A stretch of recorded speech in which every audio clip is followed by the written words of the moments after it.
Bonsoir à tous. Arrivés ce matin à Niamey des 5 chefs d'État et de gouvernement dans le cadre de la deuxième session ordinaire de la conférence au sommet des chefs d'État et de gouvernement du Conseil de l'Entente, ils ont été accueillis à l'aéroport international Diori Hamani de Niamey par le président de la République, chef de l'État, président en exercice du Conseil de l'Entente. Un accueil empreint de chaleur. Suivez plutôt.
Après l'accueil, les 5 chefs d'État et de gouvernement se sont retrouvés au palais du Congrès de Niamey pour l'ouverture des travaux de cette deuxième session de la conférence. D'importantes décisions ont été prises au cours de ce sommet des chefs d'État. Le président de la République, Issoufou Mahamadou, président en exercice du Conseil de l'Entente, qui a présidé la cérémonie d'ouverture des travaux, a prononcé un important discours. Tout d'abord, c'est 1 minute de silence que le président de la République, chef de l'État Issoufou Mahamadou, président en exercice du Conseil de l'Entente, a fait observer à l'assistance pour ainsi rendre une fois de plus hommage au président sud-africain Nelson Mandela. Modèle de détermination, de clairvoyance politique et source d'inspiration, l'a-t-il qualifié. Des valeurs qui, aujourd'hui, animent les 5 chefs d'État et de gouvernement du Conseil de l'Entente, comme en témoigne la ferme volonté et la conviction avec laquelle ils ont fait renaître l'organisation de ces cendres et la redynamiser. Nous avons bien voulu placer la présente session sous le thème de l'entente consolidée pour la paix et le développement. Ce faisant, cette deuxième conférence nous offre l'opportunité de réaffirmer notre engagement à œuvrer à l'édification d'une communauté plus solidaire et unie, répondant aux aspirations et aux attentes les plus profondes de nos populations. Les objectifs que nous poursuivons et qui sont énoncés dans le plan stratégique 2013-2016 seront atteints. J'en suis convaincu si nous faisons montre d'une ferme volonté politique à réussir. C'est dire que l'engagement individuel et collectif de nos États sera déterminant pour le succès de ce plan. Messieurs les chefs d'État et de gouvernement, depuis notre conférence de 2009 à Yamoussoukro, nous avons bien avancé. En effet, nous avons procédé à la révision du traité et à la réforme du secrétariat exécutif sur le plan organisationnel et fonctionnel. Nous devons maintenant nous atteler à la mise en œuvre des programmes contenus dans le plan stratégique. À cet égard, il nous faudra accélérer la mise en œuvre des axes relatifs au renforcement de la coopération politique, de la culture, de la paix et de la sécurité et le projet de la boucle ferroviaire Entente. S'agissant de la boucle ferroviaire, le Niger et le Bénin ont signé le 7 novembre 2013 à Cotonou un protocole d'entente pour la réalisation d'une ligne ferroviaire reliant Cotonou à Niamey. Le démarrage simultané des deux côtés, côté béninois et côté Niger, des travaux de cet important projet est programmé au plus tard au mois de mars 2014. Cette initiative complète le premier protocole d'entente que nous avons signé relatif à la ligne Abidjan-Ouagadougou-Niamey. Elle marque, à n'en point douter, le volontarisme correspondant à l'esprit et aux valeurs du Conseil de l'Entente. Le président de la République du Bénin, Dr Thomas Boniaï, celui du Burkina Faso, Blaise Compaoré, celui de la Côte d'Ivoire, Alassane Ouattara, celui du Togo, Faure et Souzimna et Assimbe et Adema, tous présents à Niamey aux côtés de leur homologue Issoufou Mahamadou, vont au cours de cette deuxième session ordinaire de la conférence des chefs d'État et de gouvernement du Conseil de l'Entente échanger et prendre des décisions importantes pour l'avenir de l'organisation et pour le grand bonheur des populations de l'espace commun. Pour réaliser les aspirations de nos populations à la sécurité et au développement, nous devons bien sûr, en premier lieu, compter sur nos propres forces. C'est pourquoi notre organisation doit disposer de ressources suffisantes. À cet égard, les ministres ont identifié 3 sources alternatives de financement sur lesquelles la présente conférence doit se prononcer. Il s'agit de la contribution du secteur des télécommunications, de l'institution d'un timbre sur les tickets de transport interurbain et de la parafiscalité sur les vins et les spiritueux. Il nous revient, au cours de nos travaux, de choisir un ou plusieurs modes de financement. Messieurs les chefs d'État et de gouvernement, mesdames et messieurs, la mobilisation de ces ressources permettra sans nul doute, d'accélérer la réalisation des 2 nouveaux projets régionaux d'électrification rurale et d'hydraulique villageoise qui sont soumis à l'approbation de notre session et qui vont contribuer au bien-être de nos populations. Je fonde l'espoir que notre organisation, à travers ces réalisations, sera à la hauteur des ambitions qui lui ont été assignées par les pères fondateurs.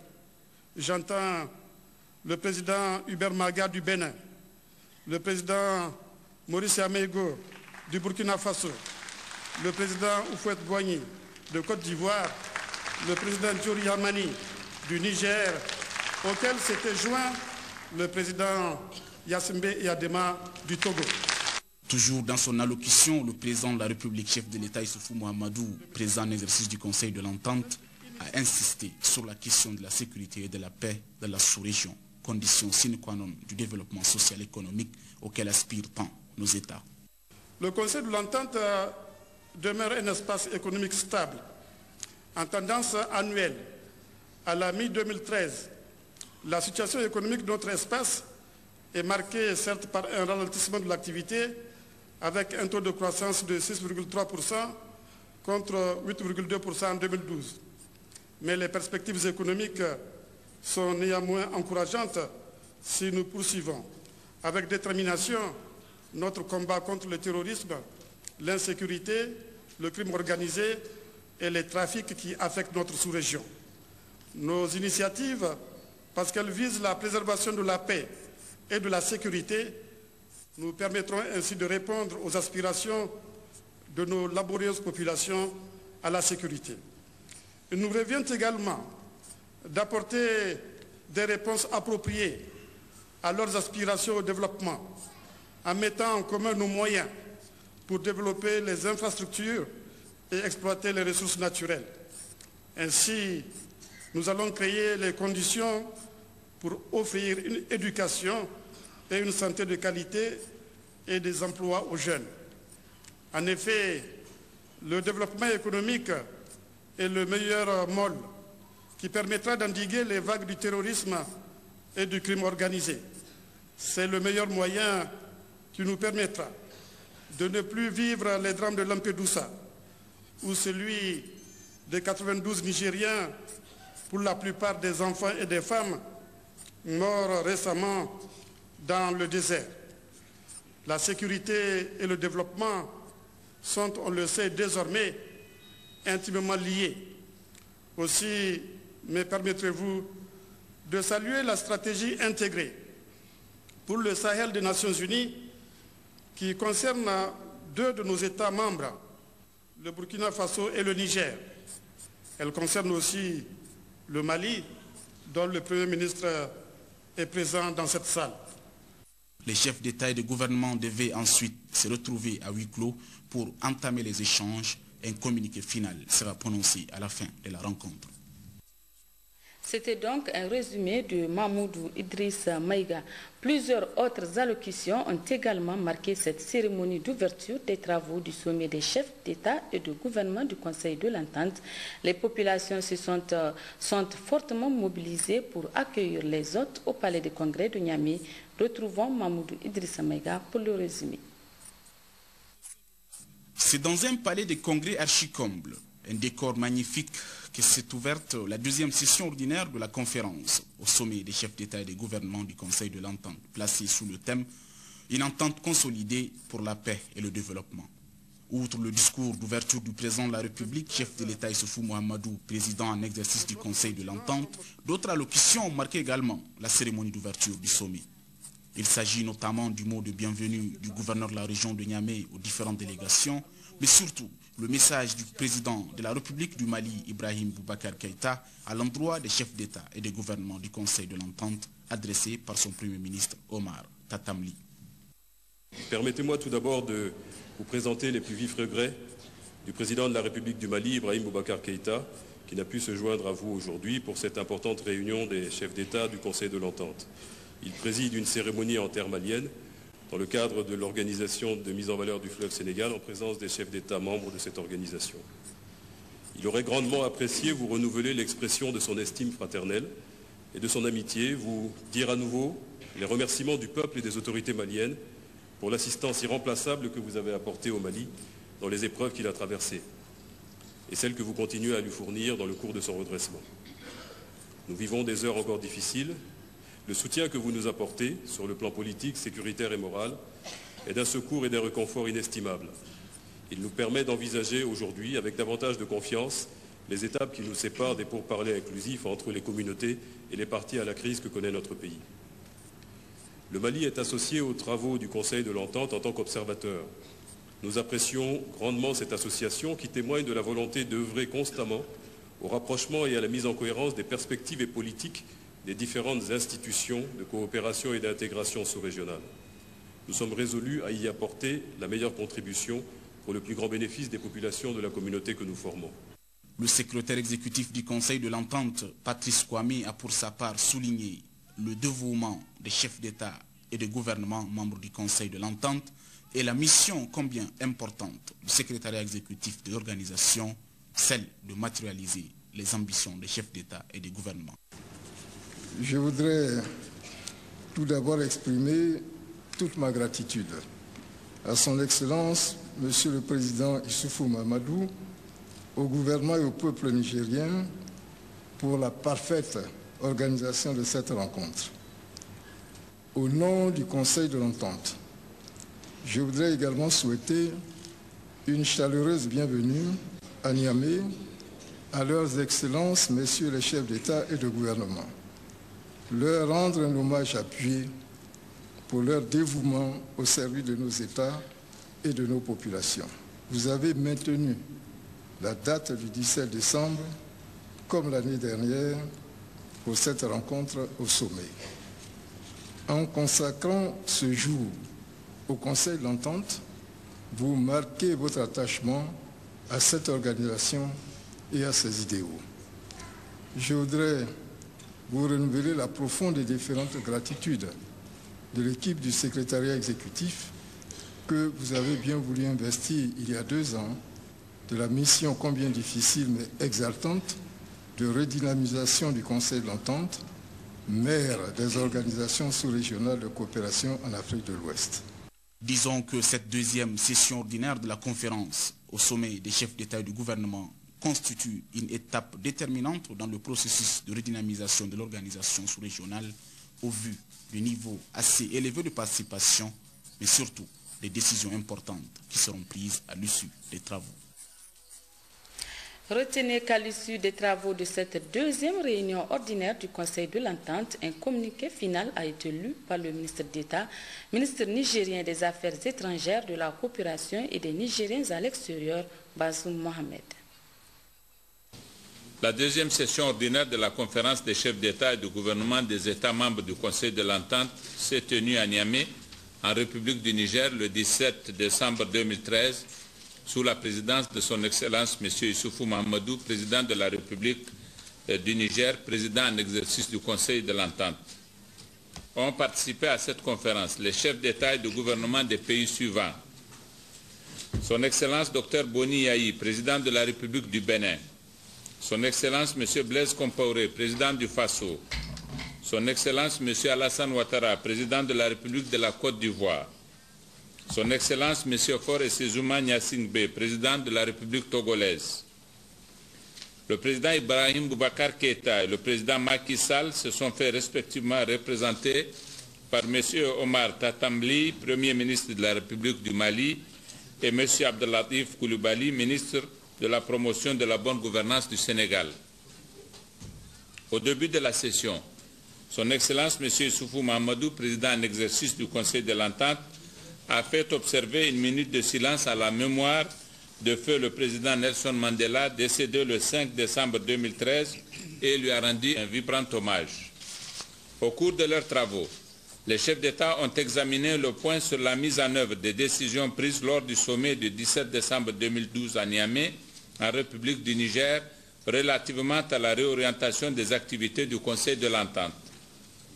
Suite à la présentation des rapports du secrétaire exécutif et du président du Conseil des ministres, ils se sont félicités des efforts déployés en termes de restructuration et de rénovation de l'organisation.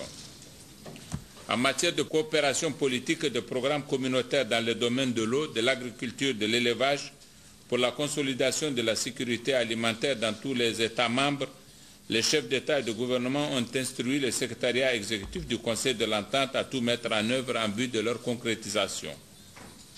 Les chefs d'État ont entendu le rapport de liquidation du Fonds d'entraide de garantie des emprunts du Conseil de l'Entente et ordonné le transfert au secrétariat exécutif du Conseil du patrimoine du fonds en question.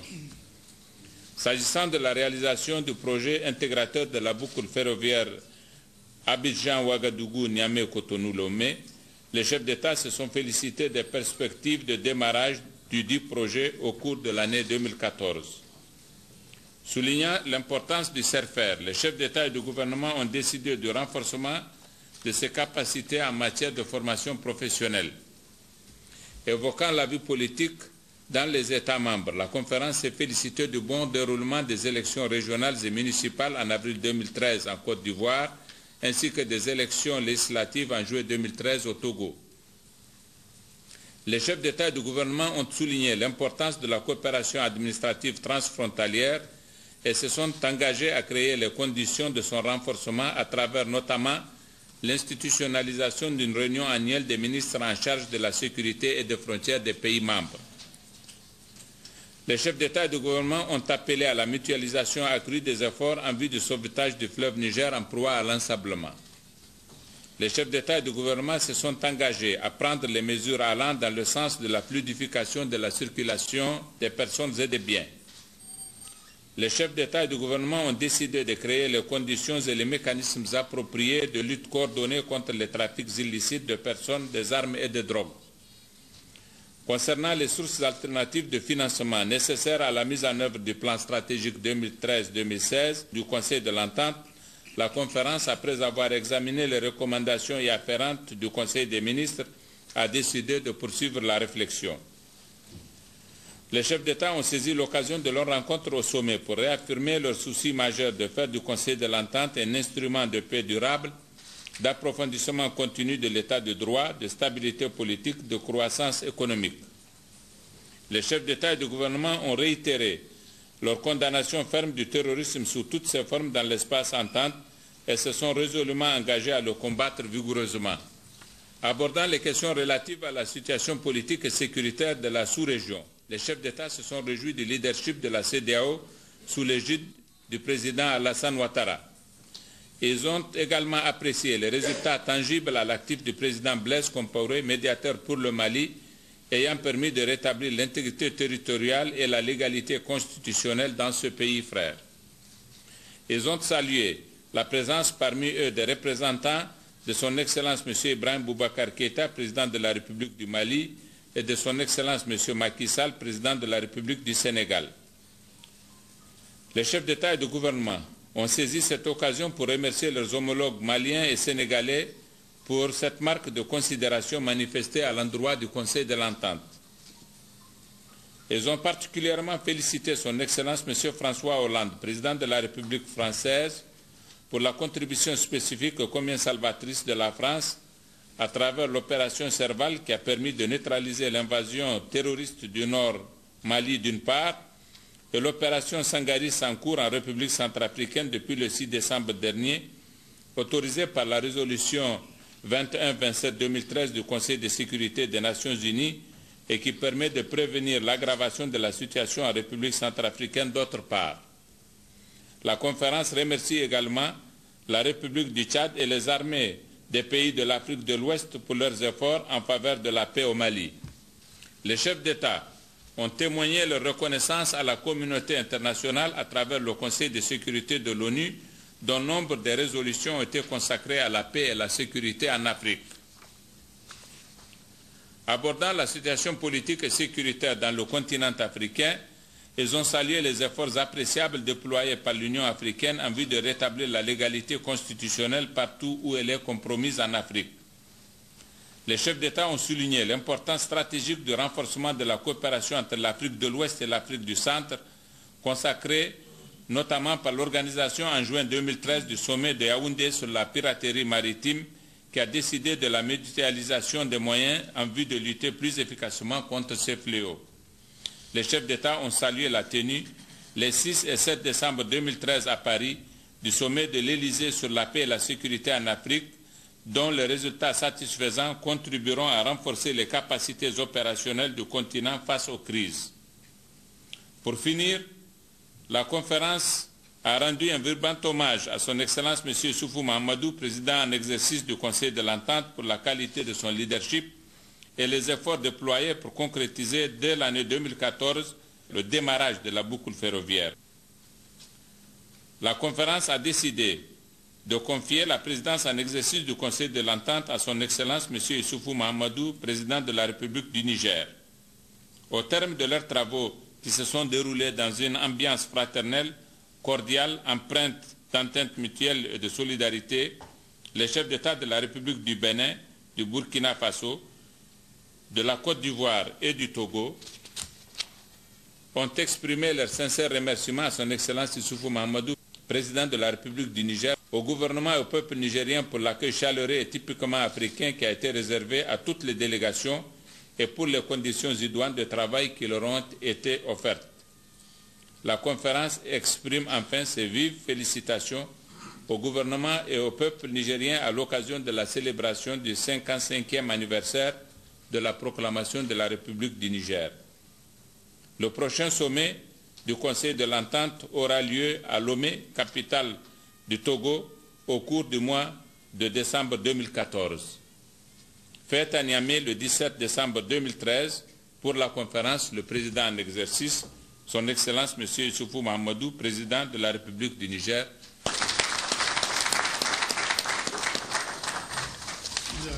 Le président de la République, chef de l'État Issoufou Mahamadou, a également procédé cet après-midi au Palais de Congrès de Niamey à la clôture des travaux de la deuxième session ordinaire de la conférence au sommet des chefs d'État et de gouvernement du Conseil de l'Entente. C'était en présence de ses homologues du Bénin, du Burkina Faso, de la Côte d'Ivoire, du Togo et des représentants des chefs d'État des pays observateurs, à savoir le Mali et le Sénégal. Le compte-rendu de Borika Albadia, Salif Garba et Tahiro Hassan.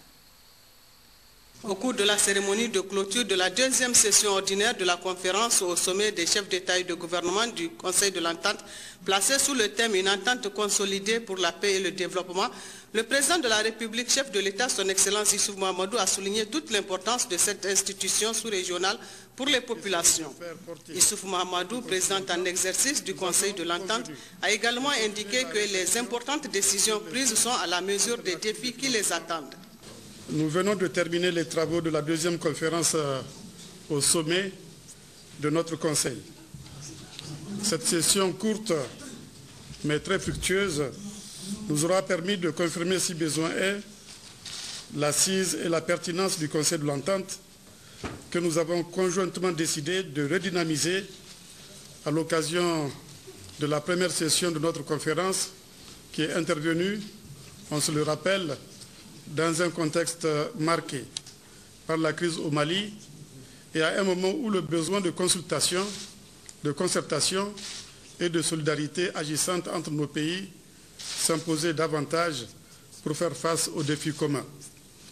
Aujourd'hui, les importantes décisions que nous avons prises sont à la mesure des défis multiformes qui se dressent devant nous et qui, comme les questions lancinantes de l'insécurité ou du terrorisme, commandent à ce que nous travaillions en rang serré. Je suis convaincu que ces initiatives et décisions consensuelles permettront d'atteindre les objectifs communs de développement économique et social et d'intégration de nos pays et de nos peuples. Je tiens à saluer et remercier leur Excellence les chefs d'État et de gouvernement, membres ainsi que les illustres observateurs et invités qui ont, par leur présence effective, rehaussé l'éclat de cette deuxième session. Leurs importantes contributions permettent au Conseil de l'Entente de véritablement jouer un rôle en tant qu'institution de rapprochement et de solidarité agissante entre nos peuples et nos pays. Messieurs les chefs d'État et de gouvernement, nous avons décidé de rendre le Conseil véritablement opérationnel après la longue période de léthargie qui l'avait caractérisé. Nous avons, à cet effet, convenu lors de notre première conférence de Niamey de renforcer les moyens d'action en mobilisant des sources adéquates en vue de mettre en œuvre le plan stratégique 2013-2016.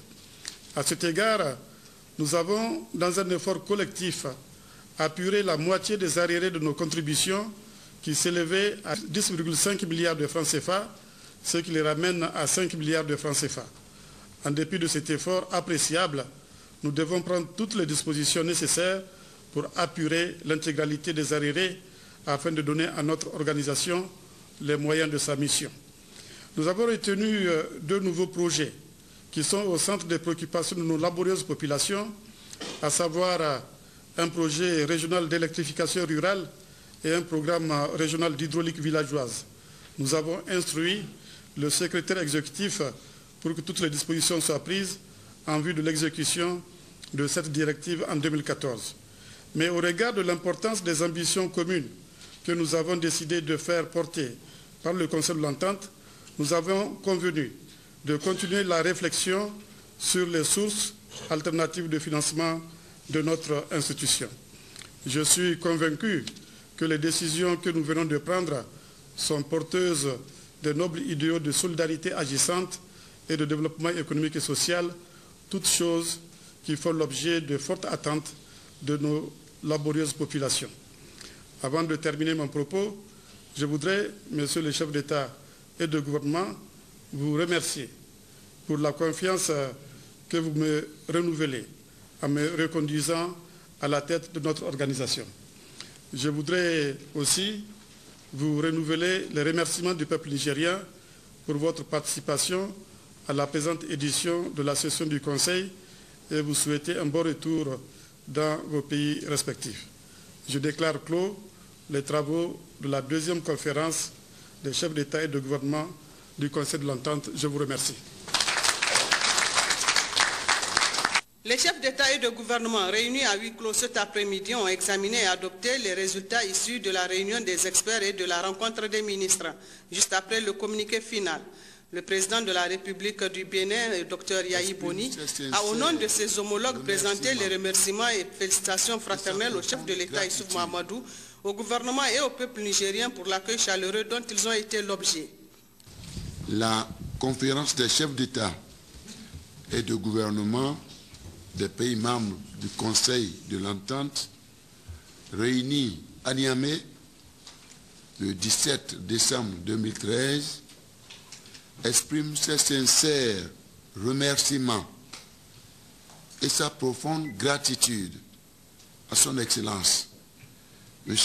Issoufou Mahamadou, président de la République du Niger, au gouvernement et au peuple nigérien pour l'accueil chaleureux et l'hospitalité fraternelle réservée aux délégations, ainsi que pour les dispositions prises afin d'assurer le succès de ces travaux. La conférence saisit cette occasion pour saluer l'excellent travail de réactivation, de rénovation, de redynamisation du Conseil de l'Entente, conduit par son Excellence, M. Issoufou Mahamadou, en sa qualité de président en exercice du Conseil de l'Entente, lui renouvelle sa confiance et l'exhorte à poursuivre ce travail dans l'intérêt de l'ensemble des États membres.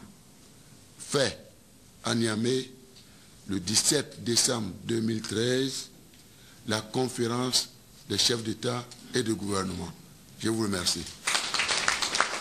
Cette deuxième session ordinaire de la conférence des chefs d'État et de gouvernement du Conseil de l'Entente a été une réussite totale en ce sens qu'elle répond efficacement aux objectifs assignés par cette institution sous-régionale. Les chefs d'État et de gouvernement ayant pris part à la deuxième session ordinaire au sommet des chefs d'État du Conseil de l'Entente ont quitté Niamey cet après-midi pour leurs pays respectifs. Merci beaucoup. Merci beaucoup. Merci beaucoup. Vous, bien, merci bien. Merci beaucoup. Merci bien. Merci bien. Merci bien. Merci beaucoup.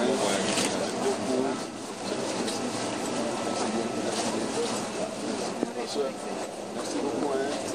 Merci beaucoup. Merci beaucoup. Merci beaucoup. Merci bien. Merci. Ça va?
Le président de la République, chef de l'État Issoufou Mahamadou, a reçu cet après-midi en audience le Premier ministre malien Omar Tatam Ly.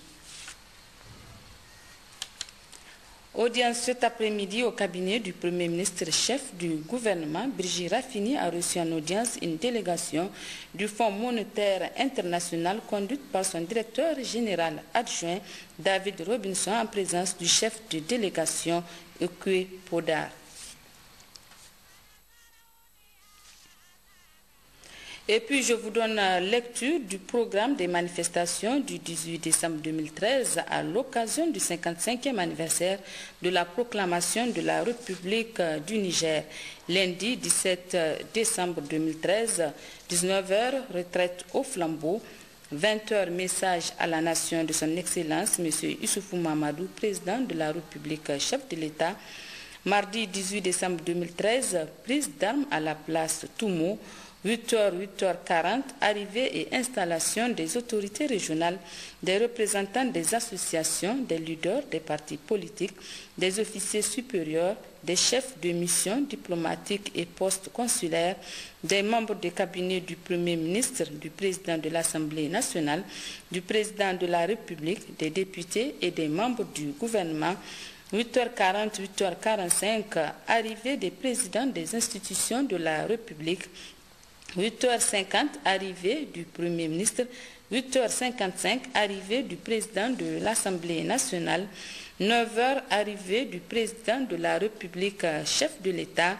Début de la cérémonie de prise d'armes, suivi des décorations. 9h30, lancement de la journée artistique et culturelle, dite Journée de la République au Musée national. Et puis le ministre de l'Emploi, du Travail et de la Sécurité sociale a l'honneur de rappeler aux employeurs et employés des administrations des secteurs publics, parapublics et privés que, conformément à la loi numéro 98-05 du 29 avril 1998, instituant les fêtes légales modifiées par la loi numéro 2006-08 du 2 mai 2006, la journée du mercredi 18 décembre 2013 correspondant au 55e anniversaire de la proclamation de la République du Niger, fête nationale est déclarée fériée, chômée et payée sur toute l'étendue du territoire national. Le directeur des études et de la programmation du ministère des enseignements secondaires a procédé dimanche dernier à la réception du nouveau portique du lycée Issa Korombe. Le joyau est l'œuvre des anciens élèves du dit établissement à travers leur amicale Lamélique. Gérard Ablaziz et Sani Issoufou pour le reportage. Le lycée Issa Korombe a depuis quelques mois un remarquable portique avec à son sommet une molécule. Ce symbole du savoir et de l'excellence, objet de la présente cérémonie de réception, est l'œuvre d'anciens élèves du dit établissement à travers leur amicale Amélique, qui œuvre depuis sa création en 2009 pour l'excellence au lycée Issa Korombe. Tout celui que vous prenez ici, c'est des experts pratiquement dans leur domaine. Et ce qu'on souhaite, c'est qu'il y ait de futurs experts à ce niveau-là. Voilà notre souhait. Aujourd'hui, nous avons fait ça, nous allons mettre cela à votre disposition, mais nous avons constaté qu'il y a une bibliothèque qui est en construction. L'amicale du lycée s'est déjà engagée à fournir pour cette bibliothèque des tables et des bancs. Isaac Issa, secrétaire général des élèves et surtout le proviseur du lycée Issa Korombe, ont présenté leur gratitude à l'Amélique pour l'attention particulière qu'elle accorde à leur établissement. Cette activité de taille, ainsi que de nombreux autres acquis inestimables consentis par l'Amélique en faveur du lycée Issa Korombe, prouve incontestablement que cette association a mis au centre de ses préoccupations le développement de notre établissement. Pour le représentant de la ministre des Enseignements secondaires, l'action de l'Amélique est à encourager et à imiter par les autres associations pour aider les autorités à parfaire l'enseignement au Niger. Cet exemple de ces anciens élèves du lycée Issa Korombe est si important que nous souhaiterions que tous les autres élèves leur emboîtent le pas. Parce qu'il faut le dire et le préciser, aujourd'hui, le système éducatif, c'est l'affaire de tous.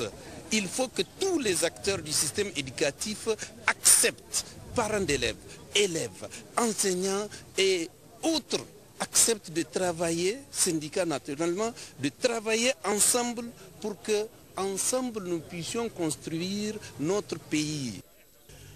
Le nouveau bureau de l'Amélique, élu en mai 2012, a profité de la réception du portique pour tenir une assemblée générale ordinaire sur le bilan et les perspectives de l'association.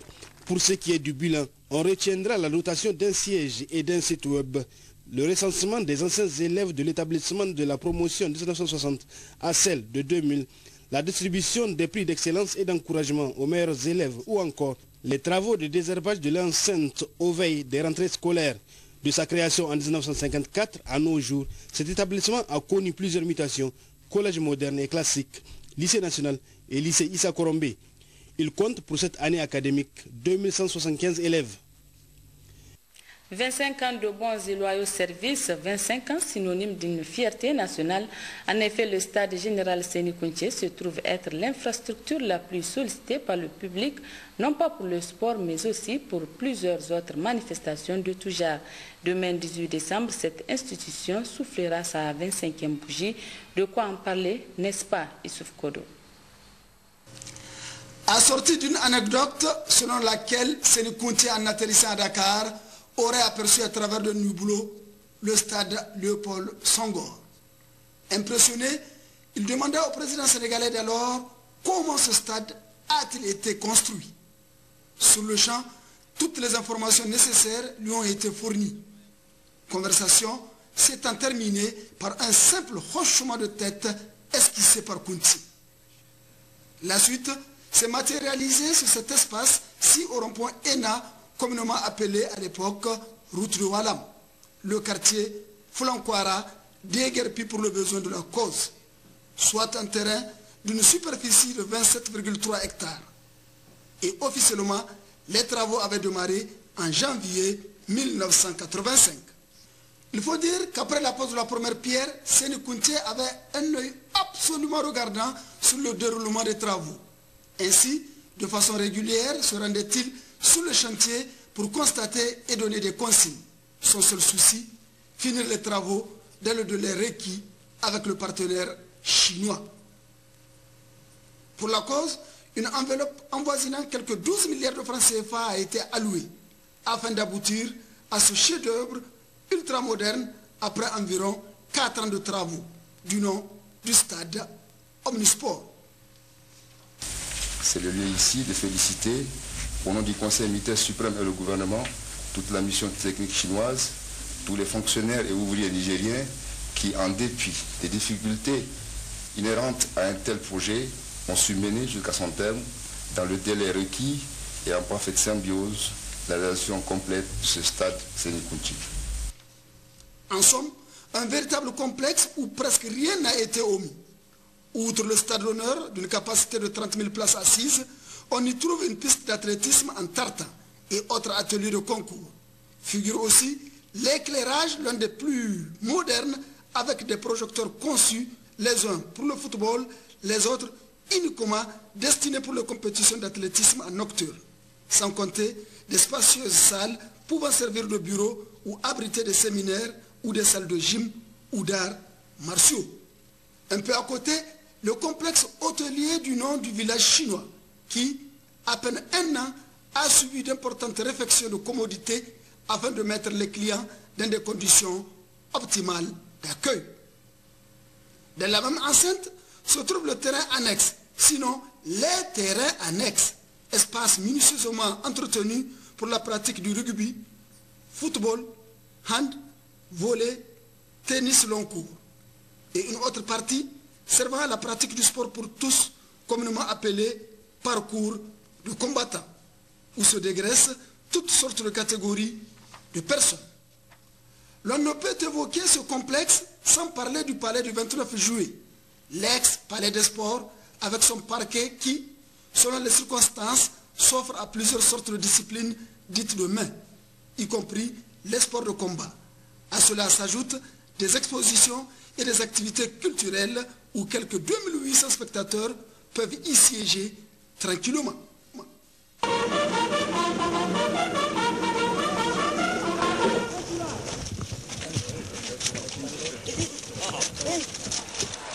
Il a été écrit quelque part dans ce somptueux stade de Général Sénékounté que la première équipe qui va prendre la Coupe nationale, eh bien, ma foi, c'est la Liberté.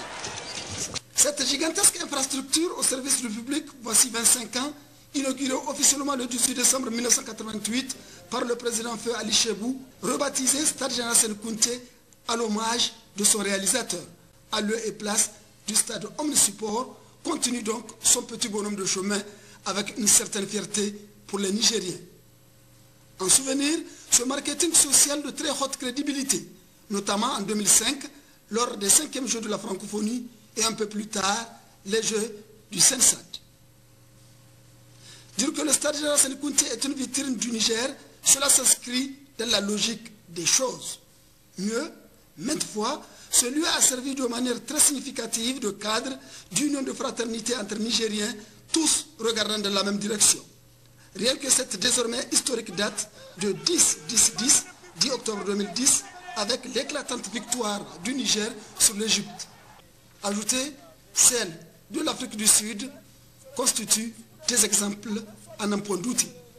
Bien entendu, après un quart de siècle de bons et loyaux services, cela mérite d'être fêté, même si c'est avec une certaine simplicité.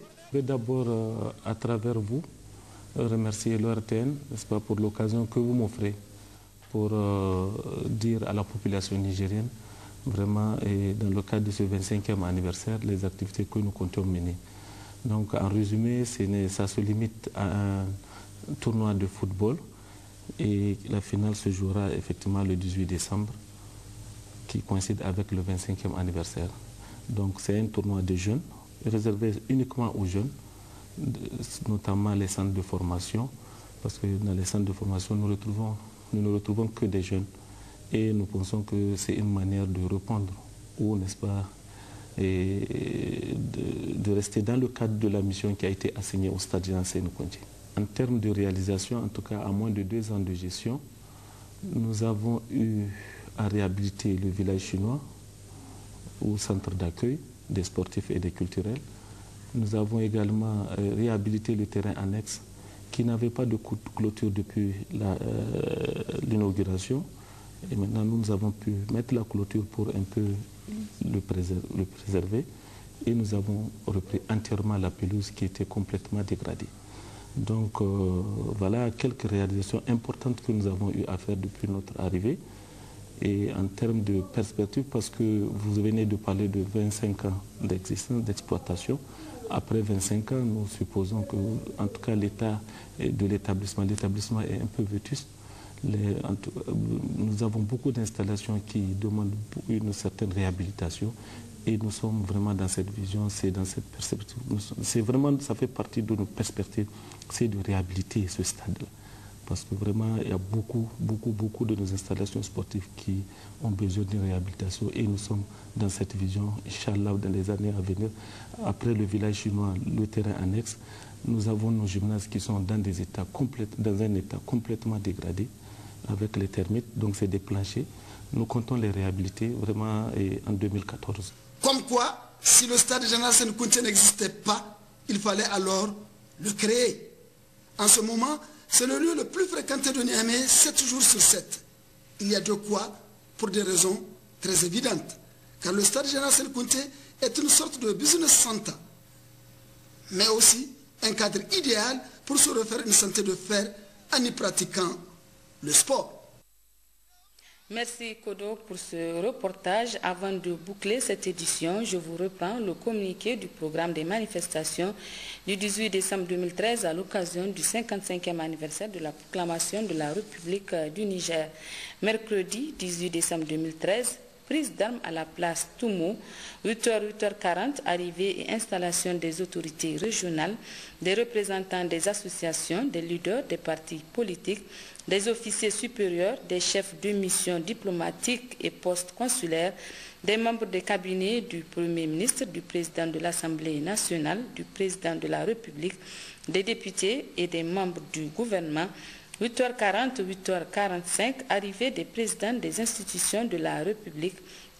8h50, arrivée du Premier ministre. 8h55, arrivée du président de l'Assemblée nationale. 9h, arrivée du président de la République, chef de l'État. Début de la cérémonie de prise d'armes, suivi des décorations. 9h30, lancement de la journée artistique et culturelle, dite journée de la République au Musée national.